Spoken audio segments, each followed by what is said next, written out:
Hello, beautiful humans, and welcome to the Mental Wellness Wake Up Show, a weekly podcast where growth minded, creative people come to learn best practices from both spirituality and psychology that create lasting well being. I am your host, mental wellness expert, improvised acting teacher, therapist, and coach, Dawn McMillan. Let's get to it. Hello, hello, hello, you beautiful humans. As I'm recording this, it is December 2022. And one of my favorite things about the month of December is that for those of us who live in the Northern Hemisphere, we are surrounded by light.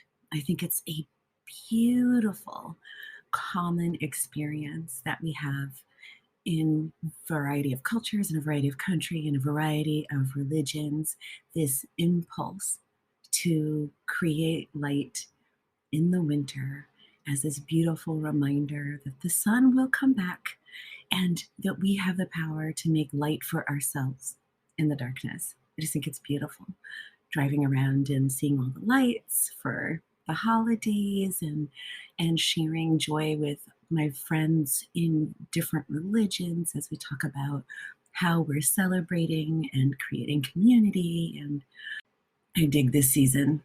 I really dig this season.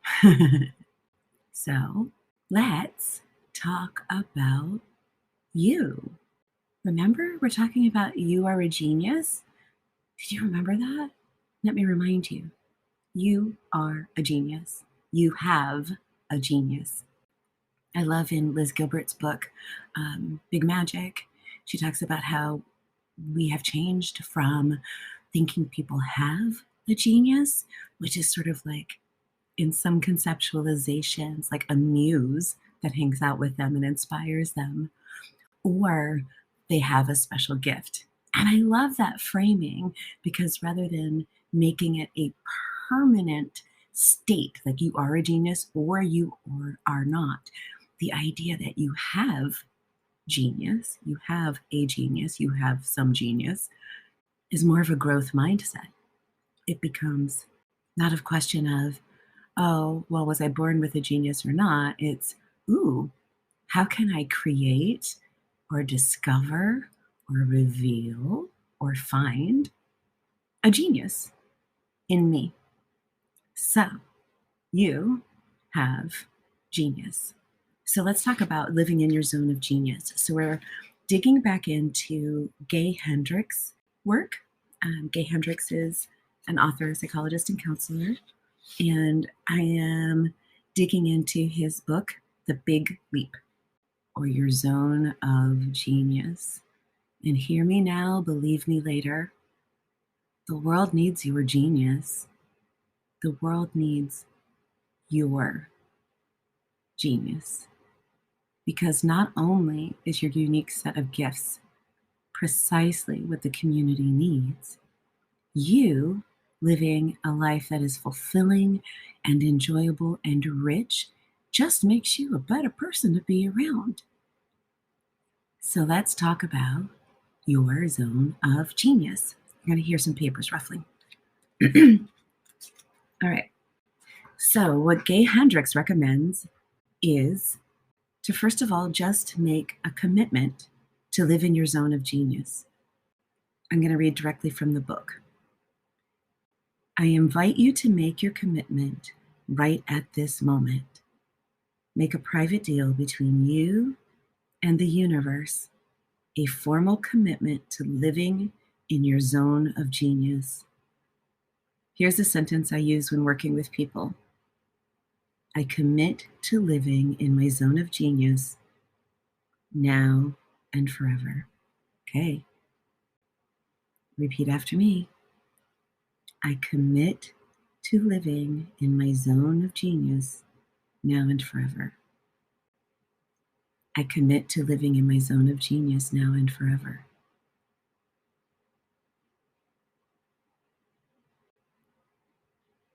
Try writing that on your mirror. Put a reminder app on your phone. Make it your mantra when you wake up in the morning. You roll over, you smack that alarm, and say to yourself, I commit to living in my zone of genius now and forever. I'm going to challenge you to do that because there's something super powerful about a commitment. It means that you are reminded, one, that you have a zone of genius, and two, that you're going to choose it of your own free will as actively as possible in every moment. So the big question that comes up is, what is my zone of genius? Well, here are some questions. And these are going to sound familiar. And I've had a conversation like this with several of my friends, especially my psychotherapist friends recently, about how once you start drilling down into all these various spiritual traditions and psychotherapeutic modalities, they all start to kind of feel a little similar. They start to like, well, that's just kind of like this and like that. Yeah. And in my opinion, it's because there are only so many ways to hack the human heart. There are only so many ways to hack the human brain. We can come at it from any number of directions, but ultimately, we're all made of the same stuff: mind, body, feelings, spirit. And the operating system may be complex, but it is not infinite. So these questions may sound familiar, and I invite you to bring a beginner's mind to them. Pretend like you have never heard them before. All of my preconceived notions I have about what my zone of genius is, I now destroy and uncreate. Will you destroy and uncreate all of your preconceived notions about what your genius is? That's where you say yes. And here we go. So now that you've decided, heck yeah, I want the zone of genius stuff. I want my life to live like, I want to live my life like it's magic. I want to do things that feel like a flow state. I want to be a huge contribution to myself, my family, and the world. Let's do it. Here's the first genius question. What do I most love to do? As in, I love it so much, I can do it for long stretches of time without getting tired. What do you most love to do? You love it so much, you can do it for long stretches of time without getting tired or bored. Feel free to pause the recording right now and take some quick notes. Grab out your phone and do a quick little voice memo. Now, what's lovely about this question is that your answer will be pretty specific and unique to you. Not brutally honest, be completely unjudgmentally honest with yourself.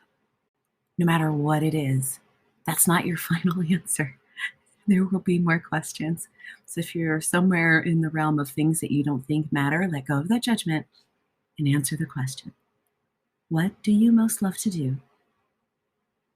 What do you love so much you can do it for long stretches of time without getting tired or bored? Okay, similar, but not exactly the same. What work do I do that doesn't seem like work? I can do it all day long without ever feeling tired or bored. What work do you do that doesn't seem like work? What can you do all day long without feeling tired or bored? It's the kind of thing that when you're doing it, you're like, this is why I do the work that I do. It's when you just get into it and it feels so rewarding. And if you have a day where this is what you do most of, you feel perhaps tired but not depleted. It might be that thing that gives you more energy when you do it. What work do you do that you can just lose track of time in? Okay, we're circling in on some good stuff here. Question number 3 from Gay Hendricks. In my work, what produces the highest ratio of abundance and satisfaction to amount of time spent? For example, even if I only do 10 seconds or a few minutes of it, an idea or a deeper connection may spring forth that leads to huge value. In your work, what produces the highest ratio of abundance and satisfaction to amount of time spent? Even if you only do a few seconds or a few minutes of it, an idea or a deeper connection may spring forth that leads to huge value. For a lot of people throughout history, if you get into biography, the answer to that question is going to be go for a walk. A lot of great thinkers and scientists are notorious for going for long walks. That is often an answer for many people. It may not be your answer, but I want to share that as a way to get your ideas going. It might be, sometimes I get a lot of value from just being very still and staring off into space. Not even necessarily meditating, just allowing my mind to not be focused on anything in particular. And when I spend time doing that, I notice that inspirations, connections, ideas begin to spring forward in a way that is completely out of proportion to the amount of time I gave myself permission to do that. And sometimes you have to be ruthless about protecting what that is. You got to be ruthless about protecting what that is. If that thing is your writing, if it's your art, it's your creativity, you want to just really be super honest with in your work what produces the highest ratio of abundance and satisfaction. And satisfaction, don't get stuck on the abundance thing. Making cold calls may make you the most money, but if it's not also satisfying, it isn't the answer to this question. In my work, what produces the highest ratio of abundance and satisfaction to amount of time spent? Spoiler alert, you want to start figuring out how to offload things that are not the answer to that question. All right, so moving on. Have you been pausing and taking notes? Listen to the episode again. Go back, pause, take notes. What is my unique ability? What is your unique ability? There's a special skill you are gifted with. Yes, there is. Yes, you. This unique ability, fully realized and put to work, can provide enormous benefits to you and any organization you serve. This one is hard for people. My very first coach, shout out to you, Aaron, called it your superpower, this genius, this unique genius. In fact, the course that he used to teach was called Your Unique Genius Discovery. Unique Genius Discovery. And the reason why it's hard is because there's something about this which is just so effortless. It's so just like, well, yeah, it's in that zone of, well, doesn't everybody know how to do that? Or it's something that your culture or your upbringing hasn't taught you to value. I remember reading a book years and years ago about this woman who embedded with an indigenous community in Australia. And one of the women's role in that community was to listen. Her unique genius was to listen. And in that particular community, they valued that, right? There were other people who were good at procuring food, making baskets, doing this other stuff. Her genius was to listen. And so the other members of the community would go to her with great reverence in order to have someone deeply hear them. So, what is your unique ability? So Gay uses this idea of a Russian doll. It's those little dolls where there's like a big doll, and you open the big doll, and there's a little doll, and you open the little doll, and there's little, until you get this itty bitty teeny tiny little doll. So your unique genius may be camouflaged inside a larger skill. So you might not realize that your unique ability is what is driving your success in applying that larger skill. So I'm going to use Gay's example here. He says, for example, I didn't learn about my unique ability till well into my 30s. I had been using it all along, but it was like water to a fish. I had taken it so much for granted that I didn't know it was a definable skill that could be described and refined. All right, so you have a skill that is your unique genius, and you're probably using it, but it's that little baby doll inside the other big dolls. You definitely don't know. I'm sorry, I got distracted. You may not have noticed yet. What is that kernel, that essential kernel? So Gay is talking about how he knew, well, since he was a kid, that he loved to help people solve problems. So his unique ability occurs within the larger skill of helping people solve problems. The best way I can describe it is that I can be with people in a certain way that enables them to come up with creative solutions they hadn't thought of before. So I have two people in my personal life who have this particular skill. Their particular skill is to be with other people and help them ideate until they come up with something amazing. That is a marketable skill, my friends. They didn't realize that that was their skill for a while because it was in the context of all this other problem solving. But the unique skill is I can be with you in a way that causes you to come up with a beautiful solution to a problem that you're struggling with. So he gives another example to help out. I'm leaning heavily on Gay Hendricks because it's better. His words are better than mine. So he talks about a CEO that he was working with, and he asked her about her unique ability, and she said, running meetings. That's the outermost Russian doll. And he said, well, when you're running meetings, what is it that you're doing when you're at your best? She said, knowing when and how to gracefully cut off a discussion and move along. He asks, what gives you the ability to know when to do that? And she paused and said, I've never thought about it before, but I feel an energy shift in the room, and inside me, something shifts in the room, and I know it's time to move on. We move forward. Now that I think about it, she said, I've been able to do that since I was a kid.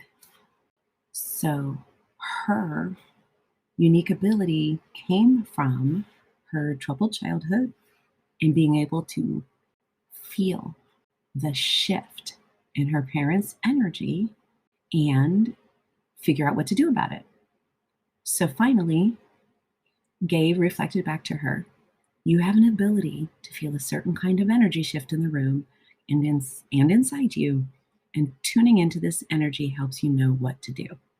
Okay, so I hope these examples are helpful, and there might be value in getting together with a trusted other and just asking each other these questions. So to use Gay's example, okay, take the first answer that the person gives you or you give yourself and saying, okay, well, what about that? What about that? It's a similar exercise to the 5 whys.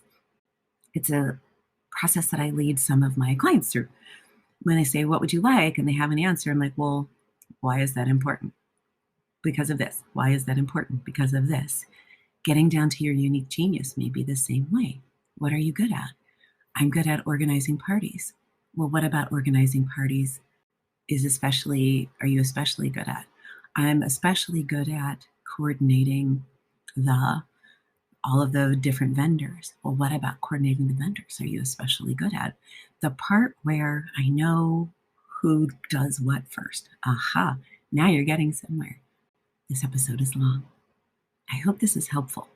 The thing I think is the most important, if you take away nothing else, commit to living in your zone of genius. And as you go through your day, notice when you're in that flow state, when you're doing something and you lose track of time, or you think to yourself, oh, I could do this all day. When you think to yourself, this is what I came to, this is what I showed up for. This is why I do what I do. Keep your heart, your ears, and your eyes peeled for that. My other suggestion is start to notice what people come to you for. Now, this one's tricky because it could be your zone of excellence, People are used to coming to you for your zone of excellence. They've come to rely on you. So that one's a little tricky. But, pay attention, and then pay attention to those moments when you're like, I love this. And get really curious about the details. All right, this is a lot. I love this whole body of work from him. I just love it. And I really needed it. I've noticed some unfolding in myself over this last year, especially these last couple of months have been an accelerated change. I hear from a lot of people that they feel like time is speeding up. And so remembering that living in our zone of genius is not selfish, but rather is in fact not only the best gift that we can give ourselves, it is the best gift we can give everyone with whom we interact. And if you have young people in your life, you can inspire them to skip over some of the hard parts and go directly to leaning into their zone of genius so they don't have to reinvent the wheel and make the same mistakes that we made. All right. Thank you for being here. I mean, especially you, because you're so magnificent. I mean, the way you do the things you do, so impressive. And you're good looking too. You are whole. You are perfect. You are complete. You are worthy of thriving. You are worthy and deserving of a life so freaking fantastic that it surprises even you. Until next time.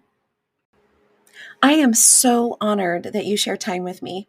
If you've listened this far, then something here was of value to you. Would you please be a friend of the podcast and share it with at least one other person? The podcast is available on most platforms, including YouTube, and I need your help to get the word out. So please like, subscribe, and share, and a 5-star review on iTunes would be chef's kiss. Thank you so much. See you next time.